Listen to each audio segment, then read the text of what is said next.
In this video, I'm going to show you how to delete plugins in Pro Tools. Now, if you want to delete them or remove them from a specific track, you want to basically find the plugin and you want to click on this dot icon next to it and then just switch from plugin to no insert and you've successfully removed and deleted that plugin. But if you want to delete it from the program itself, so over here, if I go to plugins over here and you want to delete something, for example, if you don't want this one anymore, what you have to do is go into your computer's files, and then inside your computer's files, you want to find the C drive. So I'm on Windows right now. I'm going to go to this PC and then the C drive.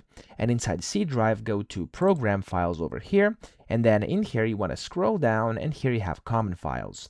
Open up Common Files, and then here it says Avid. You want to open this, and inside Avid, oops, there we go, we have audio. So when you double click on audio, you want to go into plugins, and there we go, here are your plugins. If you want to delete any of them, click on the plugin, and then of course you can just click on this delete button up top. It's gonna get deleted, refresh Pro Tools, and you've basically gotten rid of that specific plugin. So that's how easy it is. I hope this video helped you out. If it did, please subscribe to the channel and help me out as well.